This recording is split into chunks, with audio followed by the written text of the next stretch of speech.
जहाँ भी आपका संदेश दे सके हो, जाए जहाँ भी आपका संदेश दे सके।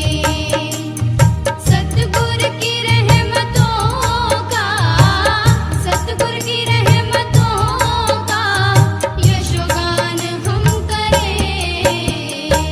जैसा गुरु आदेश दे वो काम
ब्रह्मनिष्ठ श्रोत्रिय ब्रह्मनिष्ठ श्री आचार्य महामंडलेश्वर जी अपने आंगणे पधार्या छे त्यारे आचार्य श्री ना यहाँ चरण स्पर्श होना ये भी एक हमारा सौभाग्य है। हमारी इस भूमि में आचार्य श्री महाराज जी आचार्य श्रोत्रिय ब्रह्मनिष्ठ श्री लोकेशानंद गिर जी महाराज जी का भी यहाँ चरण स्पर्श हुआ है और साथ महाराज जी भी यहाँ अपने चरण स्पर्श अपने इनका हुआ कि हमारी ये धन्य भूमि धन्य हुई। महाराज जी का क्या कहें कि महाराज आए थे, हमने कुछ दक्षिणा भी नहीं उनको दिया था, तो भी महाराज यहाँ आए। ऐसे ही महाराज श्रोत्रिय ब्रह्मनिष्ठ आचार्य महामंडलेश्वर जी श्री अवधेशानंद गिर जी महाराज जी का साष्टांग दंडवत करता हूँ।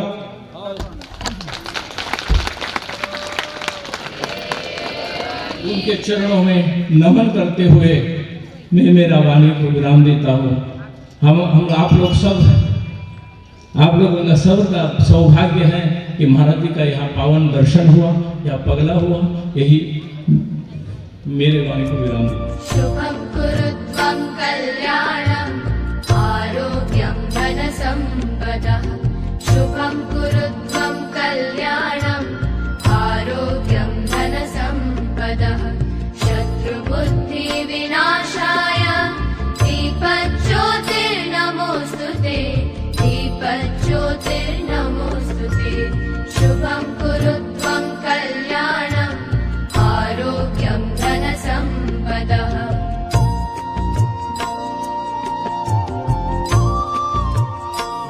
सहना भवतु सहनौ भुनक्तु सह वीर्यं करवावहै तेजस्विनावधीतमस्तु मा विद्विषावहै। ओम शंकरं शंकराचार्यं केशवं बादरायणं सूत्रभाष्यकृतौ वन्दे भगवन्तौ पुनः पुनः। हरिः ओम। सहना ओम विश्वानि देव सवितरदुरितानि परासुव यद भद्रं तन्नयासुवो। शांतिः शांतिः शांतिः ओम।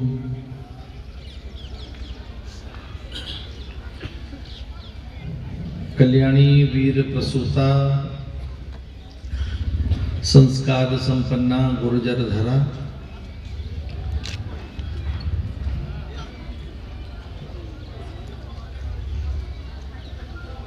पवित्र तीर्थ बलियावीर मैं पराम्बा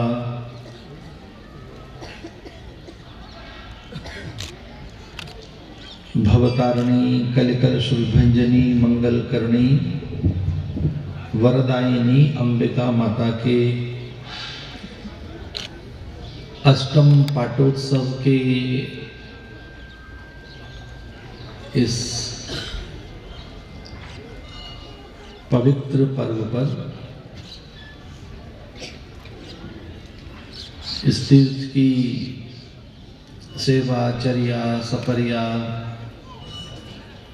के साथ साथ भारतीय संस्कृति संस्कार और उसकी संवेदनाओं की अभिरक्षा करते हुए इस पवित्र परिवेश को जिन्होंने तीर्थत्व प्रदान किया है, ऐसे परम आदरणीय पूज्य शांतिगिरी बापूजी महाराज,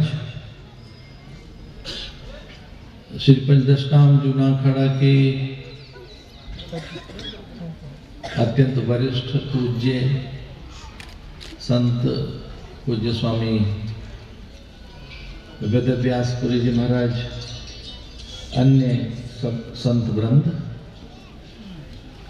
भक्तिमती मातृशक्ति, प्रभु प्रेमियों और इस तीर्थ में ज्ञात अज्ञात रूप से देव सत्ता और उत्सव की दिव्यता के प्रति बहुत आदर के साथ प्रणाम करते हुए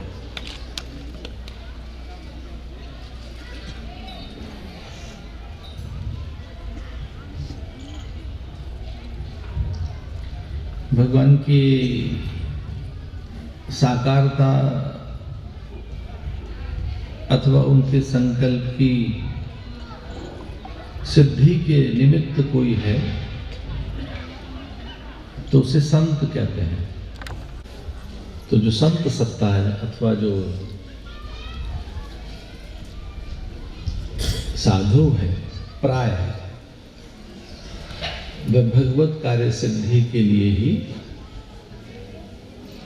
उनका यंत्र बनकर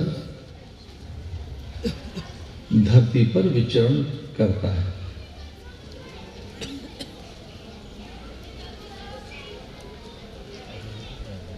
उसके भोग भाग ईश्वर की इच्छा ही रहती है। तो जो भगवतीय विधान है, ईश्वरीय विधान है, उस विधान के अंतर्गत साधु का जीवन बहता है। प्राय सन्यासी तो अपना सन्यास काल में ही पिंडदान कर देते हैं। उनमें कोई कामना नहीं रहती, उनमें कोई ऐषणा नहीं रहती, सांसारिक स्पृहा लालसा नहीं रहती, उनमें किसी प्रकार का कोई जागतिक भौतिक आर्थिक संकल्प नहीं रहता। सर्वम संन्यास्तम मया। इसका अर्थ यह है कि सन्यासी प्राय सन्यास काल में ही अपने को प्रकृति का एक अंग मान लेता है। जैसे धरा, अंबर, अग्नि, जलवायु, निहारिका, नक्षत्र है, ठीक वैसे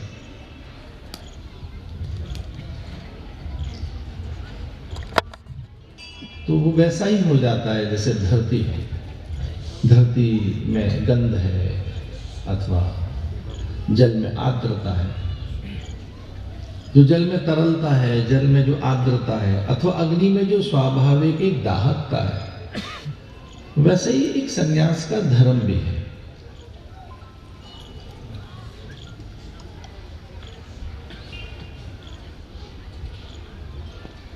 जैसे वृक्ष है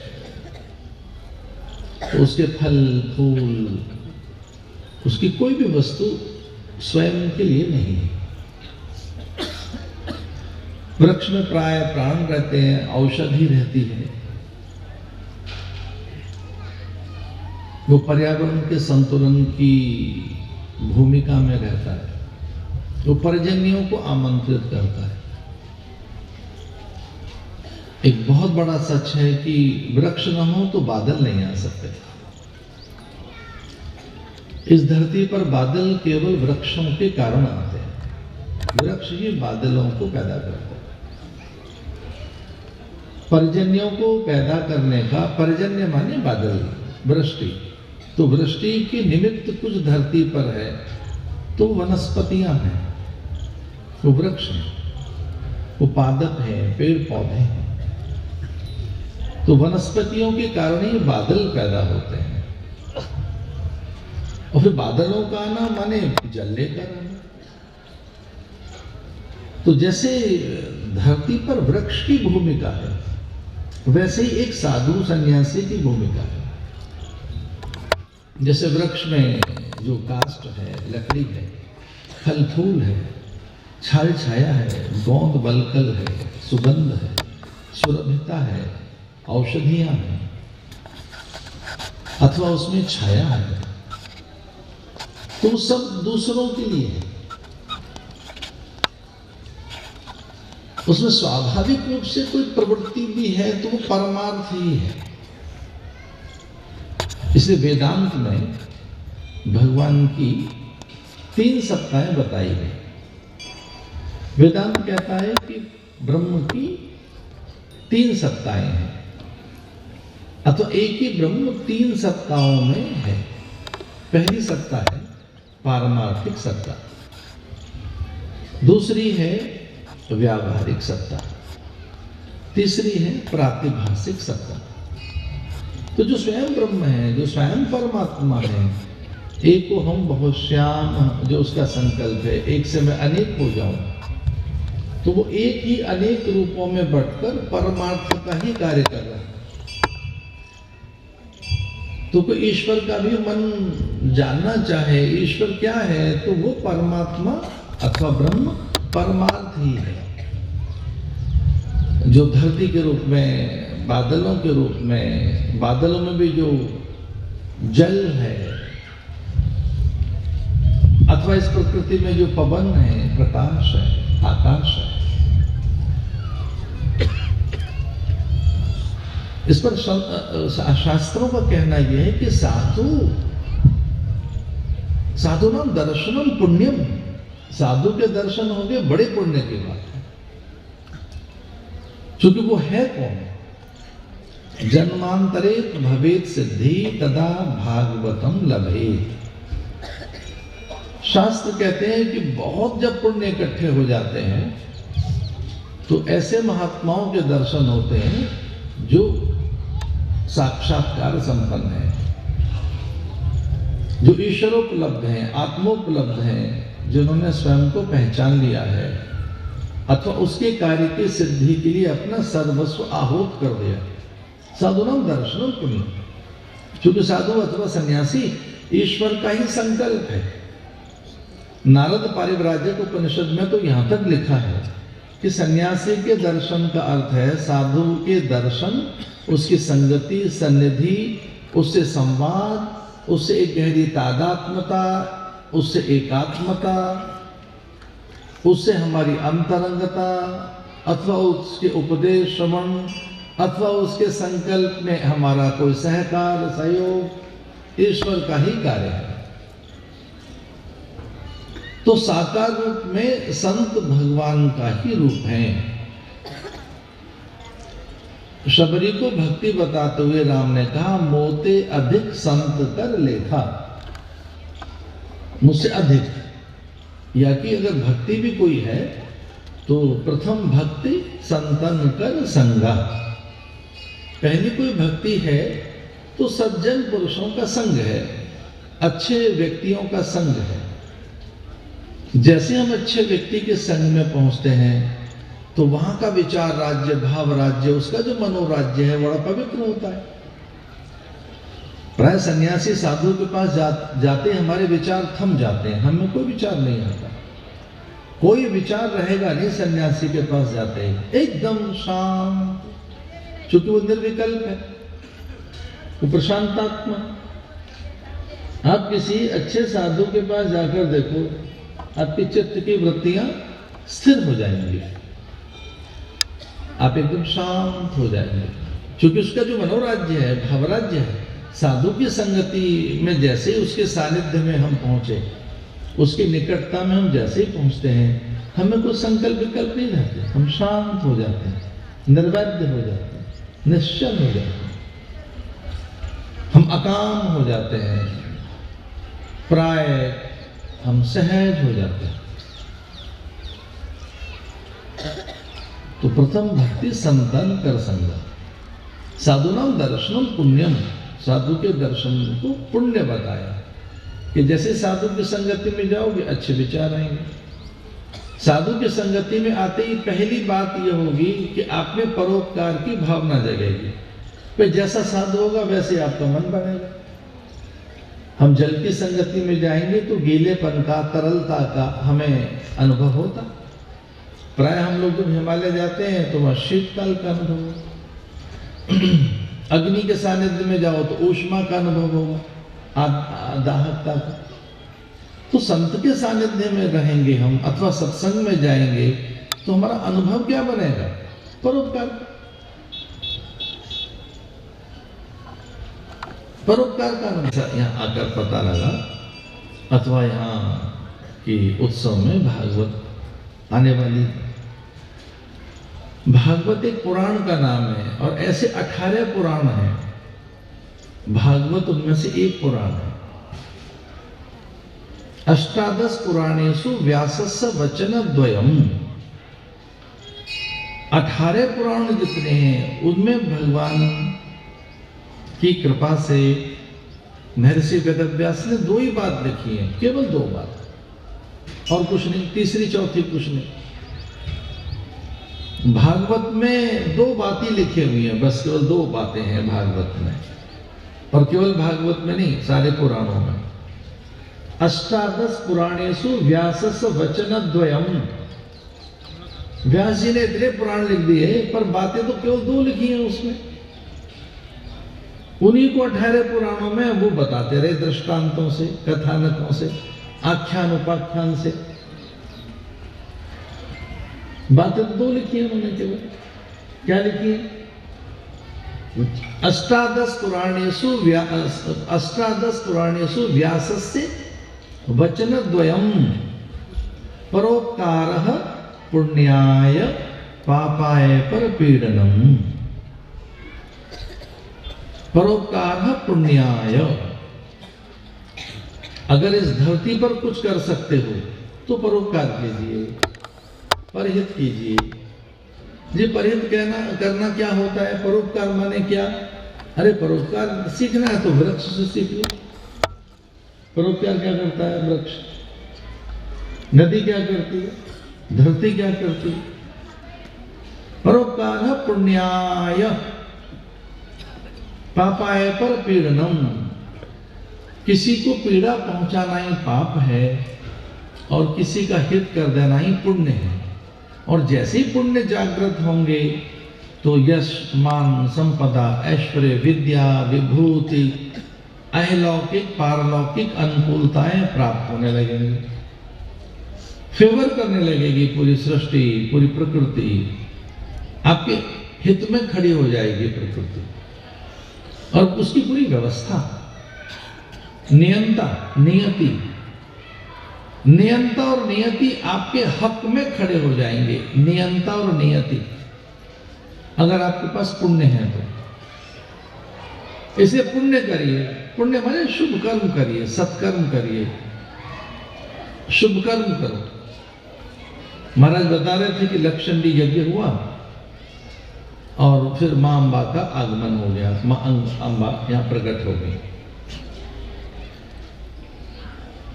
और यज्ञ कुछ और है नहीं। यज्ञ माने सत्कर्म, पुण्य कर्म। तो साधु के निकट जाने से परोपकार बोध होता है, पारमार्थिक बोध होता है, सत्कर्म की संलग्नता पैदा होती है, शुभ कर्म में प्रीति जगती है और व्यक्ति सरल बनता है, सहज बनता है। एक इतने सुंदर परिवेश में, एक दिव्य परिवेश, दूर दूर तक खेत हैं, खलियान हैं, हरितिमा हैं, वृक्ष हैं, वनस्पतियां हैं। और प्राय गांव का व्यक्ति भी बड़ा निश्चल होता है, सरल होता है। तो ऐसे परिवेश में महाराज यहाँ रह रहे हैं। जैसा कि संतों ने बताया, खजुराहो शैली का ये मंदिर जो चारों पुरुषार्थों को परिभाषित कर रहा है, धर्म, अर्थ, काम, मोक्ष। इसके अंतःपुर में बैठा, इसके गर्भगृह में बैठा देवता बिलेश्वर वो मोक्ष प्रदाता है। यह जो निरंतर क्रियाएं हैं वो धर्म है, जो चर्या है वो अर्थ है, और भित्तियों पर काम बोध है, जगत दिखाया हुआ है भित्तियों। हम काम की तो उत्पत्ति हैं, हम जितने भी हैं।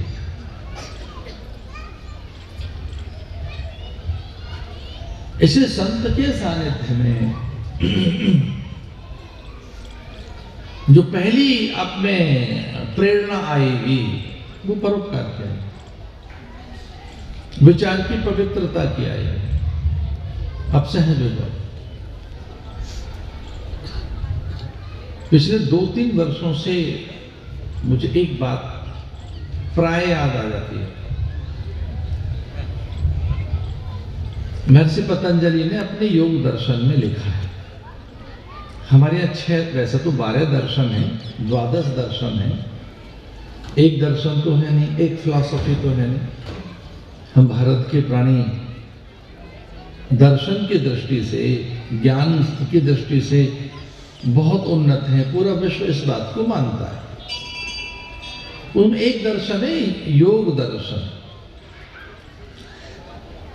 और उस योग दर्शन में महर्षि पतंजलि लिखते हैं, एक बहुत बड़ा साधन उसमें बताया गया, उस पर ध्यान चाहते हैं हम आपका। जो उसमें एक साधन बताया, बड़ा साधन है, उस सूत्र को पहले सुनाएंगे। सूत्र कहते हैं छोटी चीज को, जैसे तिजोरी कितनी बड़ी है, अथवा तिजोरी में रखा हुआ धन कितना मूल्यवान होता है। वे तिजोरी तो बहुत बड़ी होती है, पर तिजोरी में जो रखी गई चीज है, संपदा, वो तो और भी मूल्यवान है। तिजोरी से तो कितनी मूल्यवान है।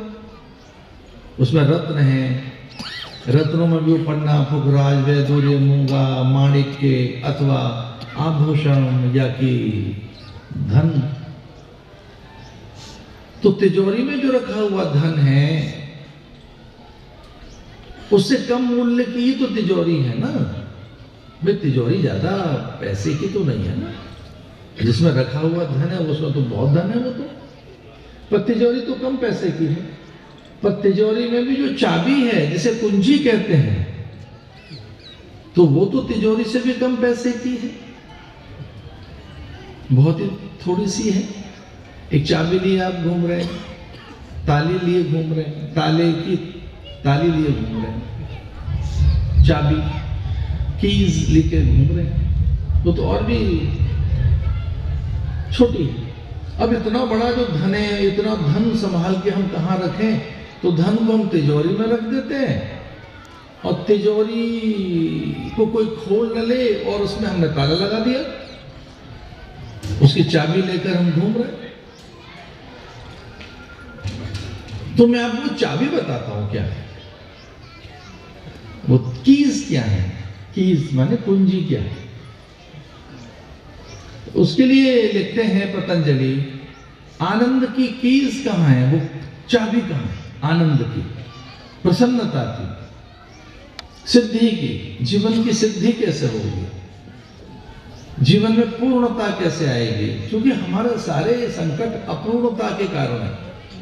वेदांत कहता है दुख इसलिए है कि हमको अभाव है, हमको हमारे अनुभव में एक चीज अभाव है, कमी है। यो वै भूमा तत्सुखम। हम जितने मनुष्य बैठे हैं, हम मनुष्यों के दुख का एक ही कारण है, अभाव, कमी है। थोड़ा सा मैं थोड़ा कमी है, धन की कमी है, स्वास्थ्य की कमी है, सुंदरता की कमी है, पद प्रतिष्ठा की कमी है, और एक और कमी है, बच्चे अनुकूल नहीं है, पति अनुकूल नहीं है, पत्नी अनुकूल नहीं है, थोड़ी कमी चल रही है, ये ठीक हो जाए। अभाव, किसी चीज की कमी से ही तो दुख होगा, और क्यों दुख होगा। तो बड़ी सुंदर सी चाबी आपको बताते हैं, वो क्या है। वीतराग विषम्वा चित्तम, दैट इज द की। ये चाबी है बस। वीतराग विषम्वा चित्तम। महर्षि पतंजलि कहते हैं जब दुख हो आपको, जब आप व्यथित हो, चिंतित हो, तो एक ही चाबी है बस। कौन सी। वीतराग विषम्वा चित्तम। ऐसे महापुरुषों का स्मरण करिए जो वीतराग है, जो वीतराग महापुरुष हैं, जिनके अंतःकरण में राग द्वेष नहीं ठहरता, जिनके पास में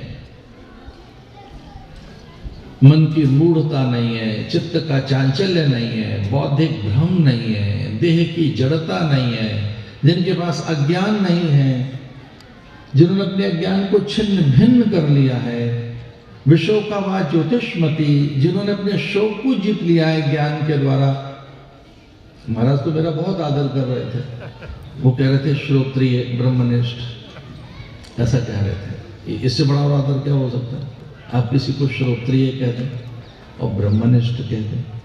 हमारे गुरुओं के लिए ये दो शब्द बहुत आदरणीय है। इससे ज्यादा बड़ा आदर तो कुछ हो ही नहीं सकता संतों का, गुरुओं का। आपने श्रोत्रिय कहते हैं, ब्रह्मनिष्ठ कहते हैं। तो श्रुति संपन्न जो महापुरुष हैं उनका संग, क्योंकि वहां राग नहीं रहा, कोई द्वेष नहीं रहा, अविद्या अस्मिता राग द्वेष नहीं रहा, वहां अभिनिवेश भी नहीं रहा। तो प्राय सन्यासी में अभिनिवेश नहीं रहता। और अभिनिवेश किसे कहते हैं? मृत्यु का भय। अरे वो तो पहले ही मरे मराएंगे सब, इनके हमने संस्कार कर दिए, हमने नहीं किए तो हमारे पूर्वाचार्य ने कर दिए और उनके भी पूर्वाचार्य ने कर दिए। मृत्यु का भय तो है ही नहीं, ये तो संस्कार किए बैठे हैं अपना सब। अभिनिवेश यानी खो जाने का डर। साधु के पास एक अच्छी चीज होती है, उसके पास कोई भय नहीं होता, कोई भय नहीं रहता। अभयम सत्व संशुद्धि, वो उसके पास सत्व रहता है, पवित्रता रहती है, वो सहज रहता है, क्योंकि भय नहीं होता उसके पास, कोई भय नहीं। उसके पास अविद्या भी नहीं रहती, अस्मिता राग द्वेष नहीं रहता। तो महर्षि पतंजलि बड़ी अच्छी बात देखते हैं, वो कहते हैं वीतराग विषम व चित्तम। जो वीतराग महापुरुष हैं उनका ध्यान कर लीजिए। दुख के काल में तस्मात् सर्वेषु कालेषु मां मनस्मर युद्ध जप। एक मन संचालक ने दो बार रिपीट की एक ही चीज, तो मुझे लगा कि चलो उसकी बात भी रख लेंगे। मन संचालक जी कह रहे थे कि गीता प्रवचन होगा, गीता प्रवचन, गीता वाणी। अरे मैंने कहा ऐसा तो कोई नहीं है सब्जेक्ट, पर वो कहता है तो चलो गीता पे भी बोलेंगे। मन संचालक जी कह रहे थे भाई भक्तों बैठिए, आप गीता वाणी होगी, गीता प्रवचन होगा।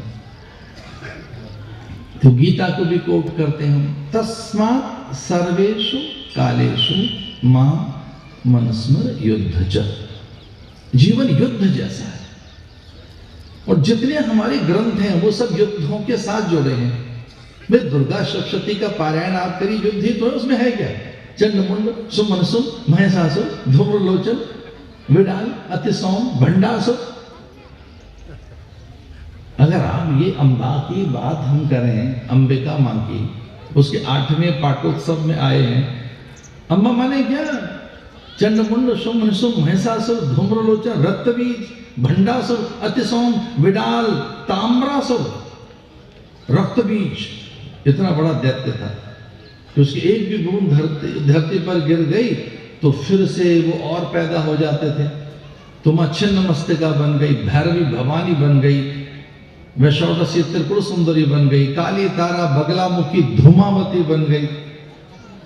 ऐसे ही ये 10 महाविद्या अनेक रूपों में, नव दुर्गा, प्रथम शैलपुत्री च, द्वितीयम ब्रह्मचारिणी, आदि आदि ऐसे। या वो शब्द बन गई, विष्णु मायत शब्द था, वही क्षुधा है, वही तृष्णा है, वही ज्ञान है। या निशा सर्वभूतानां तस्याम जागृति संयमी।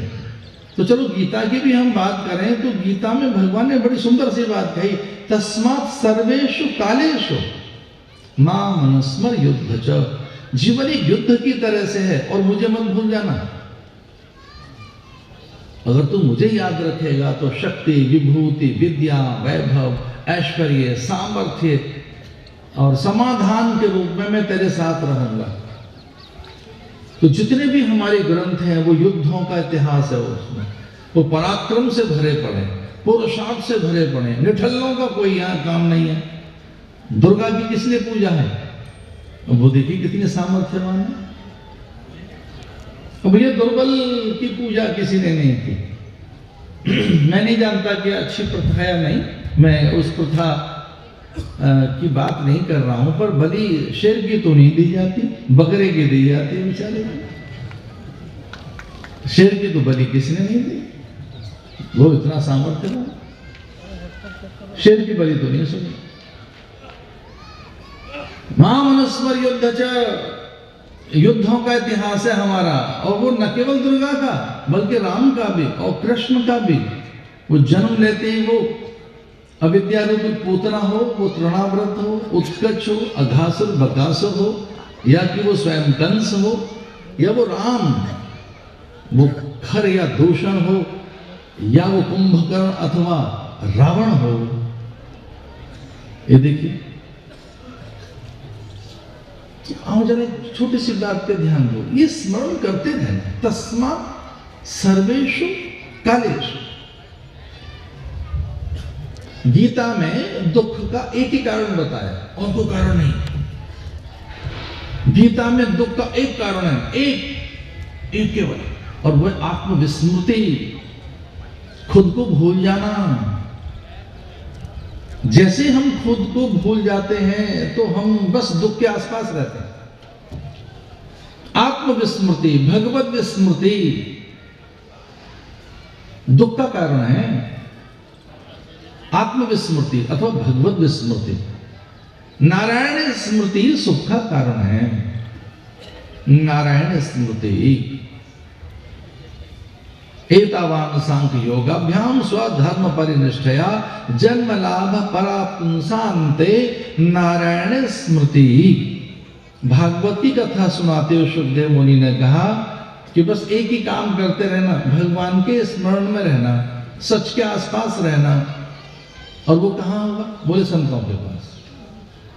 जैसे संत जीवन में आएगा, सत्कर्म आरंभ हो जाएगा, शुभ कर्म आरंभ हो जाएगा, एक और चीज आरंभ हो जाएगी, अपनी चीजें बंटने लगेंगी, अपनी चीजें प्रसाद बन जाएंगी। साधु के आते ही जीवन में चीजें प्रसाद बन जाती हैं, पदार्थ प्रसाद हो जाते हैं। पहले तो आपकी थी, अब बांटने का मन करेगा आपको, अरे चलो अपनी चीजों को बांटो। और जो चीज बट रही है उसे प्रसाद कहते हैं। अभी गुरु नानक का 550वां साला हम लोगों ने मनाया, और सब साधु ने मिलकर कहा भाई एक ये भी काम कर लो, इनको भी साथ बिठाते हैं। तो वो अकाल तख्त के जत्थेदार वगैरह सब आए, भाई चलो ये भी काम कर लेते हैं, गुरु नानक देव का 550वां साला मनाते हैं। अब उनके 3 उपदेश हैं संत मत के। पहला क्या है? बड़ा सुंदर सा है, कीरत कर। ये पंजाबी शब्द है, कीरत कर। कीरत कर का अर्थ है अच्छे काम कर, पुरुषार्थ कर, मेहनत कर। दूसरा है वंड छको, इसका अर्थ है बांट कर खा। दूसरा क्या है? वंड छको, एकदम नहीं लेना, पहले बांटना फिर ग्रहण करना। और तीसरा क्या है? नाम जप करो। गुरु नानक की 3 बातें हैं। पहला क्या? कीर्त कर, यानी बहुत मेहनत करो, पुरुषार्थ करो, बहुत श्रम करो। दूसरा वंड छक, अब ग्रहण मत कर, पहले बांट इसको, पहले थोड़ा बांट दे फिर ग्रहण कर। तीसरा क्या? नाम जप। तो मैं आपसे निवेदन कर रहा था कि जैसे संत जीवन में आएगा आपकी चीजें बंटने लगेंगी, आपका मन करेगा ना बांटो, इन्हें दूसरों को भी दो, इसमें थोड़े हिस्से दूसरों के भी हैं, मेरे ही नहीं है ये सारे हिस्से। तो क्या है हमारे पास अपना? जैसे धन है, यौवन है, संपदा है, समय है, श्रम है, बहुत सी चीजें इंडिविजुअली हमारे पास है, अपने पास मेरी। अरे कुछ तो मेरी चीज होंगी मेरे पास। बहुत बांटने के बाद ही मेरे पास बहुत सी चीजें रह जाती हैं। हमने कुंभ के मेले में देखा है, सच मानिए बहुत बटती हैं चीजें, फिर भी कई ट्रक लौट के आते हैं आश्रम में, थक गए बांटते बांटते। कई बार तो ऐसा होता है कि बहुत बांटने के बाद भी बहुत बच जाता है, बहुत बच जाता है। हमने बहुत बांटा, हमने तो बांटने की कोशिश की, हमने देने की बहुत कोशिश की। ए बाबा जी बाद में कर लेना, बस मैं 5-7 मिनट के बाद तो फ्री कर दूंगा। तो और मैं पता नहीं ये बात क्यों कह रहा हूं, बहुत दिनों के बाद मेरा प्रवचन करने का मन हुआ है, बहुत दिनों के बाद। कई बार तो एक मेरी व्यवस्था होती है, माइक रखा है, मोनोटोनो रोज बोलना है, अरे चलो माइक के कुछ तो बोलो। इतना निश्चल, पवित्र और अल्लड़, निर्दोष वातावरण कहीं नहीं मिलता। हम तो माफी मांगते हैं आपसे, कई जगह नाटक मिलते हैं, आडंबर मिलते हैं हमको। कई बार तो बहुत बड़े आडंबर में घुसना होता है मेरा, वो बड़ा भारी आडंबर है ना, यहाँ को आडंबर ही नहीं, चुपचाप आकर बैठ गए। महाराज ने कहा लो प्रवचन करो। बिना किसी आडंबर के एक निर्दोष प्रजा, एक निश्चल अल्लड़ परिवेश मेरे सामने है। तो मैं निवेदन आपसे कर रहा था कि संत जैसे ही जीवन में आएगा चीजें बढ़ने लगेंगी। और ध्यान रखना, जो बढ़ता है उसी का नाम प्रसाद है, जो नहीं बढ़ रहा वो प्रसाद नहीं, जो बढ़ रहा है वो प्रसाद है। हानि रस्योपजायते प्रसादे सर्व दुखानाम हानि रस्योपजायते। गीता क्या कहती है कि चीजों को बांटो, हानि नहीं रहेगी, घाटा नहीं रहेगा। तो क्या क्या बांटे? अरे समय बांटो थोड़ा भाई, थोड़ा समय दो दूसरों को, समाज को। श्रम बांटिए, धन बांटिए, अच्छे विचार बांटिए। और कुछ लोग तो महाकृपण अथवा कंजूस हैं कि जी हमारे पास तो कुछ नहीं। अरे भाई मुस्कान बांट दे, कुछ नहीं है। थोड़ा सा अच्छी बातें बांट दीजिए, अच्छा परिवेश बांट दीजिए। अब अच्छी सी बात तो कह सकते हैं, अच्छी दृष्टि तो रख सकते हैं। देवा भागम यथा पूर्वे संजानना उपासते। वेद कहता है संगच्छध्वम संवदध्वम संवो मनासि जानता। देवा भागम यथा पूर्वे संजानना उपासते। बांटो भाई। अच्छे पुरुष कौन है? जो बांट रहे हैं। देवा भागम यथा पूर्वे, बांट रहे हैं। जो जिन त्यक्ति में भुंजी था मां गृध कस्मित धनम। अरे बांटिए इसे। जिन त्यक्ति त्याग पूर्वक, विचार पूर्वक, ज्ञान पूर्वक, क्योंकि जो कुछ है आपके पास वो कुछ भी नहीं है सिवाय ब्रह्म के। ऐसा वास्य इदम सर्वम यत् किंचित जगत्याम जगत। कुछ भी जो आपके पास है वो ईश्वर ही है। तो समय भी है तो परमात्मा है वो, तो समय को बांटो। ईसा वास्य इदम सर्वम यत् किंचित जगत्याम जगत। इस जगत में कुछ भी है तो वो भगवान ही है। वो समय के रूप में मिला है, पदार्थ के रूप में मिला है, उसे बांटिए। और फिर थोड़ा सा लीजिए। बांटने के बाद आज भी ये चीजें तो गांव के लोगों से सीखी जा सकती है। तो गौ को देंगे, साधु ब्राह्मण को देंगे, अतिथि अभ्यागत को देंगे, न जाने कितनों को देने के बाद फिर ग्रहण करते हैं गांव के लोग। मुझे तो लगता है नगर के लोगों को, महानगर के लोगों को जीवन जीना गांव के लोगों से सीखना चाहिए। बांटते तीन व्यक्ति ने भुंजी था मां गृध कस्मित धनम। गिद्ध जैसी दृष्टि न रखें, चीजों पर बांटना सीखें। तो मैं निवेदन कर रहा था कि जैसे संत जीवन में आता है तो चीजें आपके प्रसाद बनने लगेंगी, आप में परोपकार की भावना आएगी। और महर्षि पतंजलि कहते हैं वीतराग विषम व चित्तम। तो जीवन में संत भी रहना चाहिए, एक साधु जरूर रहना चाहिए जीवन में। पूरे वेस्टर्न वर्ल्ड में बहुत बड़ी चीजें होंगी, पर वह हिंसा है, उन्माद है, अनिद्रा है, बहुत से रोग आगे विचारों के जीवन में, बहुत कुछ है। ऐसा नहीं है कि वो कोई कमी है किसी चीज की। पर एक बात तो है, संत नहीं है वेस्टर्न वर्ल्ड में। बेचारे संत नहीं है। वो अलेक्जेंडर, जिसको हम सिकंदर कहते हैं भारत के लोग, तो उसके गुरु ने कहा भाई तुम भारत को जीत पाओगे कि नहीं ये तो कहना कठिन है, पर वहां से संत ले आना, गीता ले आना, गंगा जल ले आना, विचार ले आना। है नहीं वहां पर विचार नहीं। साधु विचार दे देगा आपको, आपके भीतर में सहजता के बीज बो देगा। साधु जीवन में हमारे पूज्य शांतिगिरी जी महाराज मुझे हरिद्वार में ले आए थे, तो मैंने उनसे कहा कि मैं किस तरह से कहाँ पहुँच पाऊंगा गुजरात में। पर वो बहुत ही मीठी सी दृष्टि से, उन्होंने बहुत आदर करते हुए बहुत ही सरल मन से मुझे आमंत्रित किया। फिर वो मुझे सूरत में भी, क्षमा कीजिए, बड़ौदा में भी महाराज दर्शन देने आ गए थे। तो ये तय तो हो ही गया था कि मैं अंबिका के दर्शन करूंगा, बलिया वीर के दर्शन हो गए हम, अथवा भगवान बिलेश्वर महादेव के। तो हम सबके जीवन में प्रारब्ध के अनुसार सब कुछ होता है। ऐसा कुछ हो नहीं सकता कि बिना प्रारब्ध के कुछ हो। तो आज मेरे जीवन में ये आज का दिन का जो ये मेरा प्रारब्ध है वो बिलेश्वर महादेव और आपके बीच का था।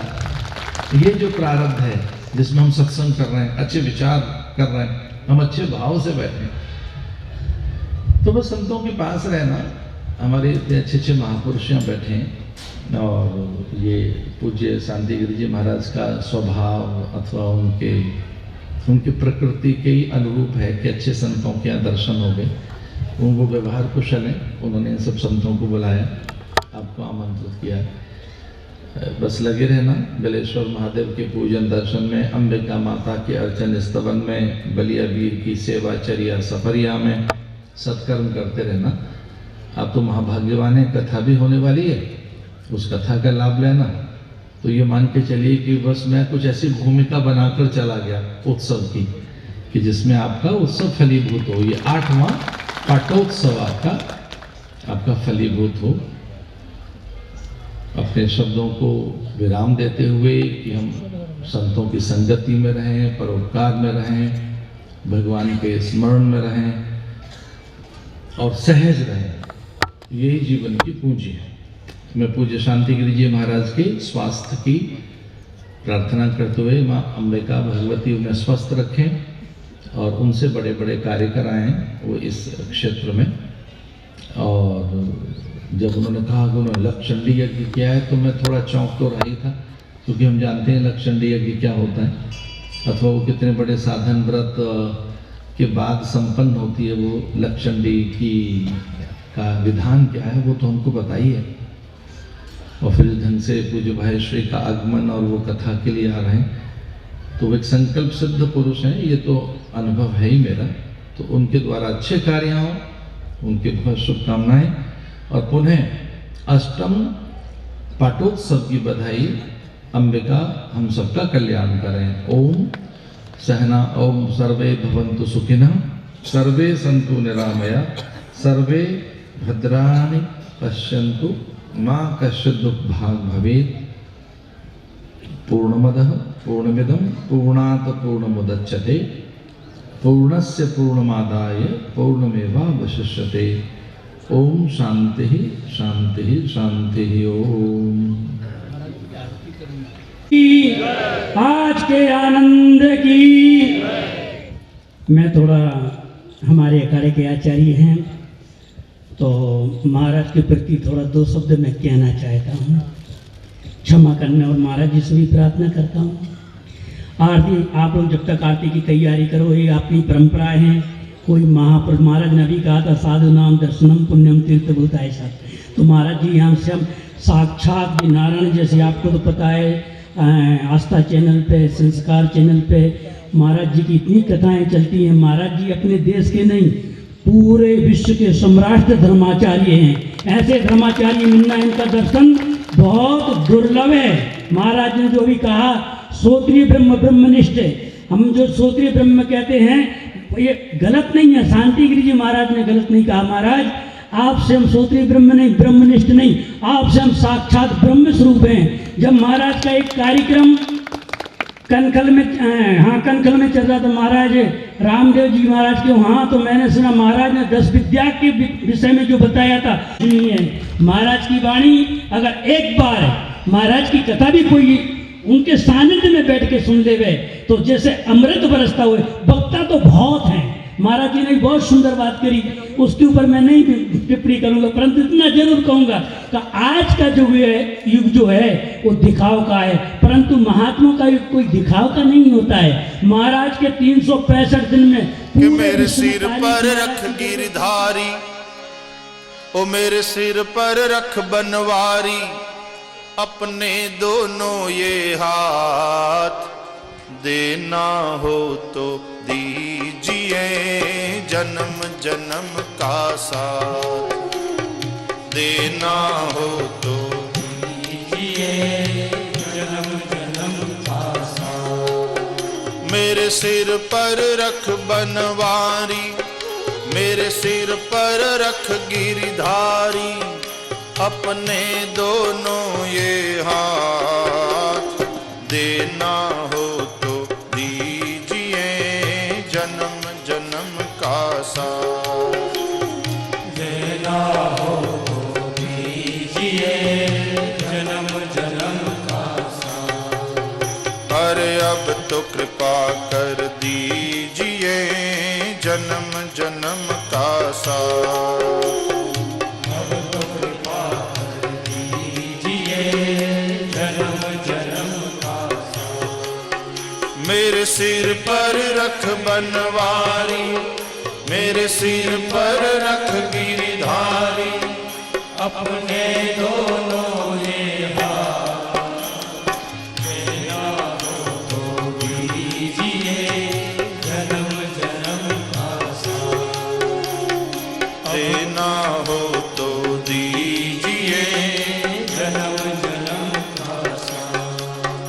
अरे अब तो कृपा कर दीजिए जन्म जन्म का साथ, अब तो कृपा कर दीजिए जन्म जन्म का साथ।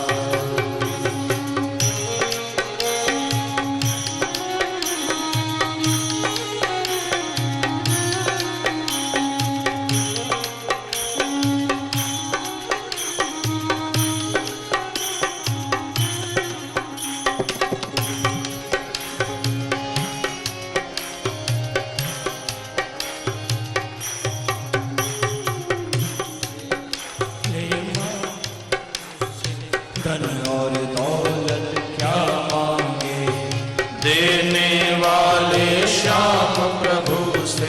धन और दौलत क्या मांगे, श्याम प्रभु से मांगे तो फिर नाम और इज्जत क्या मांगे, श्याम प्रभु से। ईश्वर एक ही है।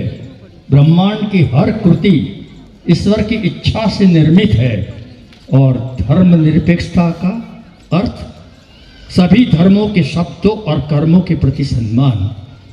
धर्म और भगवान का आपका ये दर्शन उपयुक्त और सराहनीय है। आप जैसे विद्वान और बहुमुखी प्रतिभा संपन्न स्वामी हमारे इस इज्जत क्या मांगे,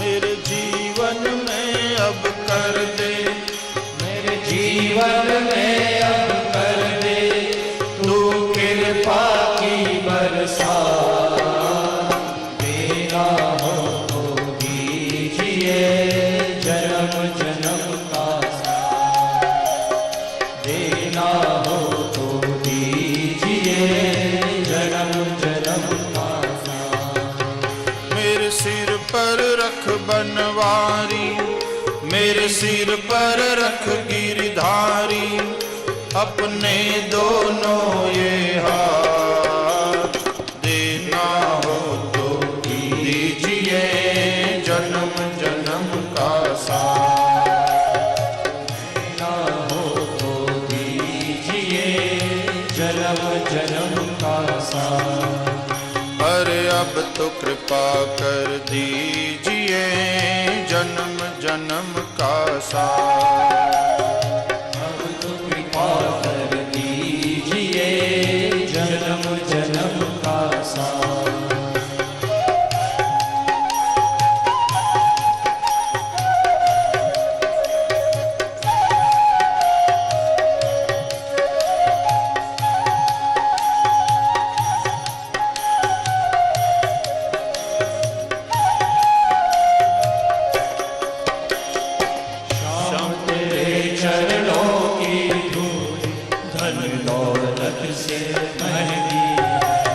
श्याम तेरे चरणों की धूली धन दौलत से महंगी है, एक नजर कृपा की बाबा नाम इज्जत से महंगी है, एक नजर कृपा की बाबा नाम इज्जत से महंगी। मेरे दिल की तमन्ना यही है, मेरे दिल